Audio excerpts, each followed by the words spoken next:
Assalomu alaykum YouTube kanalimiz kuzatuvchilari, obunachilarimiz. Mana biz hozirda Peter nomli gaz propan pushkamizdan foydalanilayotgan jarayonni sizlarga ko'rsatib o'tamiz. Mana ko'rishingiz mumkin, namliklarni yaxshigina bartaraf qiladi. Hozir yoqdik. Buni biz nima qilganmiz? 10 gradusga qo'yib qo'yganmiz. Mana ko'rinayotgan bo'lsa 10 gradus. Mana qarab turamiz. Mana 9 gradus. Qachonki bu 9 gradusga tushsa, mana 9 gradusga tushsa, mana bu gradus. Mana bu pushkamizning holati. Mana hozir biz deylik 9 gradusga qo'yib qo'ydik. Bu 9 gradusda o'chadi mana. Endi bu qachonki mana bu gradusimiz xona harorati 9 ga tushsa, mana bu bilan tenglashsa, bu propan pushkamiz o'zi yonishni boshlaydi. Qachonki 9 dan o'tib 10 dan oshgandan keyin bu o'chadi. Hozirda 10 da turibdi, mana ko'ramiz mana. Mana hozir 11 gradusda. Biz qachon 11 ga chiqaramiz mana. Ana 12. 12 qildik. Qarang, endi yonadi. Yonish jarayoni. Namlikni yo'qotish uchun juda ham yaxshi, ideal holat.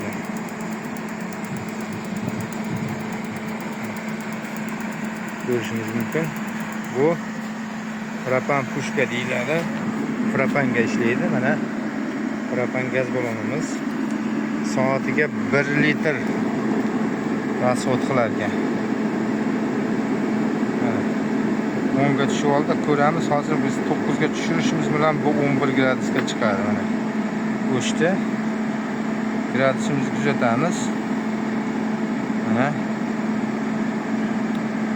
hozir bu havoni quvgani uchun bir 10 gradus bo'lyapti. Hozir ozgina kuzatamiz. O'chadi bu. Mana o'chdi. Mana o'chdi. Endi kuzatib turamiz buni. 11 gradusga ko'tarib beradi hozir. Qulpunlarimiz gullash jarayoni, hosillarda tugish, changlanish jarayoni bo'lyapti, xudo xolasa. Ketishi inshaalloh yaxshi. Mana ko'rishimiz mumkin, 11 gradusda turibdi. Katyol ishlagan yo'q.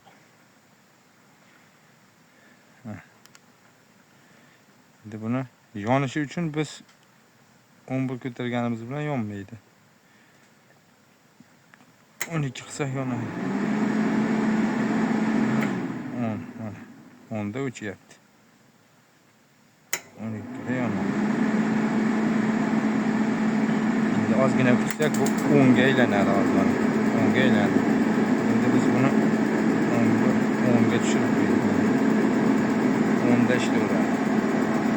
Mana shu holat, mana ventilyatori bor.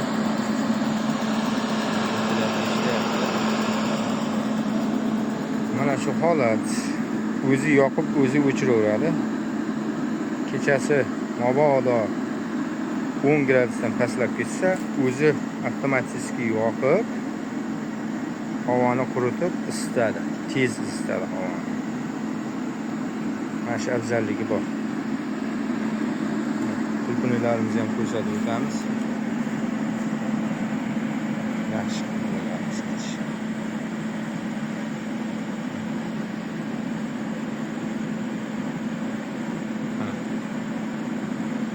Qulpunlarimiz juda ham gullayotibdi. Alloh barakasini bersin. Mana shu 30 sotik issiqxonaga 4 ta mana shu pushkadan qo'yganmiz. Mana hurmatli do'stlar, bu teplitsamizda chap eng oxirgi burchagi. Bunisi ham ishlayotibdi. Mana ko'rishingiz mumkin, bu tomonda namlik degan narsa yo'q. Sababi bu tomon sovuqroq. O'rtalarimiz iliq bo'lishi mumkin. Bu tomon sovuqroqligi uchun bu pushkamiz ko'proq ishlagan. Namlik yo'q. Hozir haroratini ko'rib boqamiz bir. Mana ishlash.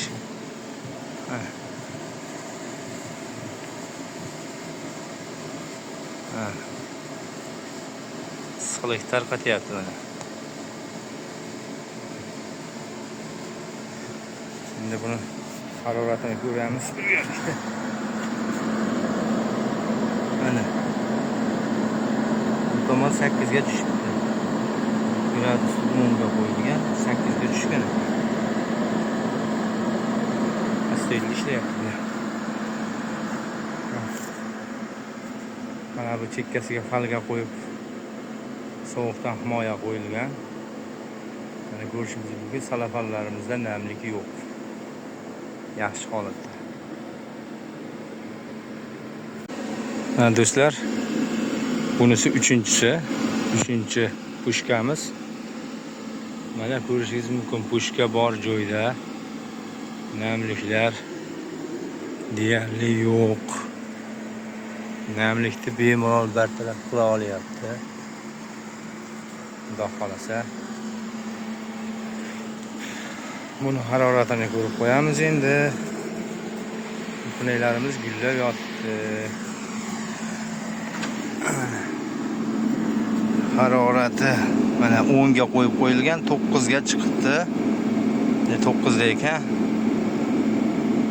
Mana 10 ga qo'yilgan. Mana 10 ga qo'yilgan gradus. 9 ga tushsa gradusimiz ishlab ketadi, 10 ga chiqaradi yana.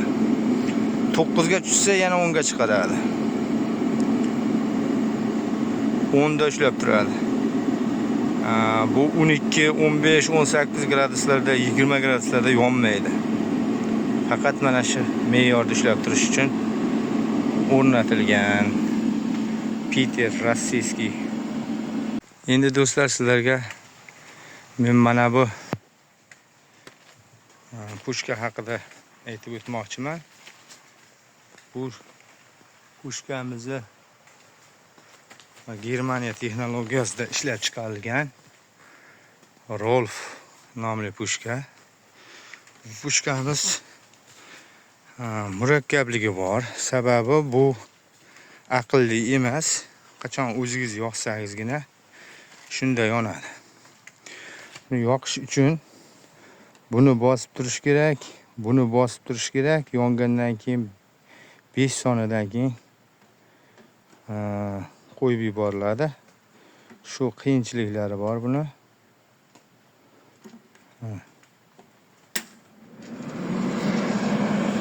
Endi sizlarga qanday ko'rsatsam bo'ladi buni?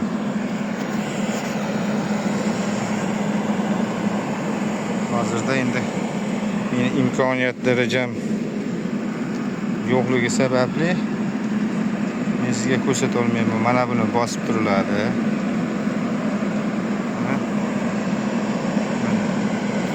Buni bosamiz. Mana bossak, o'sha paytda mana biz zajigalkani qo'shishimiz kerak bo'ladi.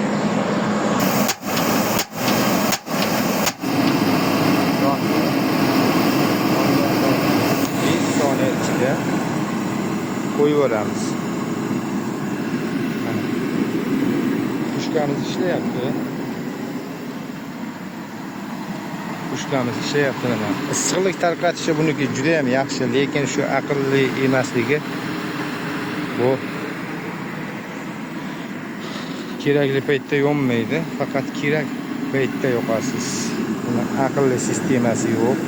Shuning uchun mana shu holat. Bunga siz albatta bu bilan shug'ullanib turishingiz kerak, e'tiborli bo'lishligingiz kerak. Ma'lum bir daraja issiqqa olib chiqqandan keyin o'chmaydi. Mana shunday turaveradi. Natijada bu boshqa moslama qo'yib yoqadigan bo'lsak agar, managa reyli qo'yib turib, terma datchik qo'yib turib yoqadigan bo'lsak ham gazni ochishga to'g'ri keladi. Gazni bosib turishimizga to'g'ri keladi. Mana buni bosib turib, zajigalkani qo'yishimiz kerak bo'ladi. Bu ishni inson omili bilan bajariladi. Lekin muqobil energiya sifatida buni ham o'rnatib qo'ydik. Mana ko'rishingiz mumkin, bu o'zi o'chib yonmaganligi uchun bunda namlik bor tepada. Bekorga men sizlarga narigi pushkalar tepasini ko'rsatib o'tmayapman. Bunda namlik saqlanib qolyapti. Ma'lum darajada. Lekin ko'p emas. O'ta namlik juda ham yuqori osilib ketadigan darajada emas. Mana yana qaytarib o'taman. Peterni ishlash jarayonini mana ko'ryapsiz. Tepalar xotirjam namliklari qochirdi. Namlik yo'q. Namliklarni bartaraf qilgan holati bu. Mana bu tomonlarda. Xullas, mana shu tomonda namlik kelmaydimi? Demak, salafanda yopishib turgan namliklar o'ta e'tiborli darajada emas. Mana bu pastimizdagi namlik tepaga ko'tarilayotgan bo'ladi. Buning uchun biz nima ishlar qilganmiz yana? Albatta biz teplitsalarimizda tepa nuqtalarini g'iplab bekitmasligimiz kerak. Mana ko'rayotgan bo'lsangiz, termizni ochib qo'yganmiz. Chunki bu yerlardan namlik ko'tarilishi kerak. Namlik mana. Namlik ko'tarilmasa, tepaga chiqib ketmasa, ichida o'ynab yuraveradi. Shu narsani ham e'tibordan chetda qo'ymang. Agar biz bu narsalarni g'iplab tashlaydigan bo'lsak, bilingki, bu namlik tepaga ko'tarilib yana tushaveradi. Tepaga ko'tarilib yana tushaveradi zigzag holatda. Natijada biz namlikni hech qayerga chiqara olmaymiz.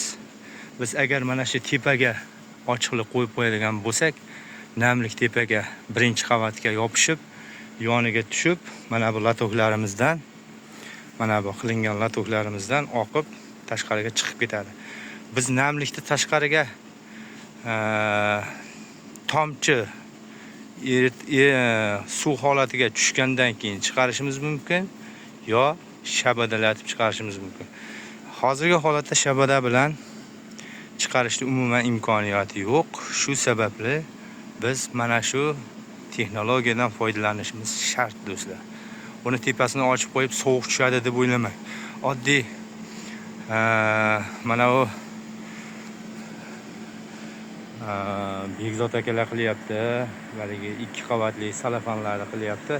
Bu salafanlarda o'ylab ko'ringki, salafanning ichiga havoni qamayapti-da ular.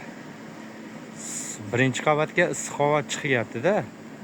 O'shandan ham xulosa qilsak bo'ladi. Biz ikkinchi qavat termizdan tepaga issiqlikni chiqarib yubordik degani teplitsani sovutdik degani emas. Biz tepaga issiqni chiqardik degani tepadan sovuqni tushirmaymiz degani. Mana shu fizik qonun shunday. Qachonki biz birinchi salafanning tagida issiqlikni hosil qila olsak, sovuqlik termiz hosil qila olsak, sovuqlik holatiga qarshi ish qila olsak, biz shunda samaraga erishamiz. Termizni g'ib qilib bekitib, buni ichkarini 30 gradusga chiqargan taqdiringizda ham namlik oshib ketgandan keyin qilayotgan ishlaringiz hech qanday samaradorlikka ega bo'lmaydi do'stlar. Mana shu tomonlarimiz eng past holati deydi. Videolarimiz avvalda ham ko'rsatib o'tganmiz, lekin mana yetib oldi inshaalloh. Allohdan so'rab harakat qilaversak, barchamizga berguvchi Allohdir. Allohning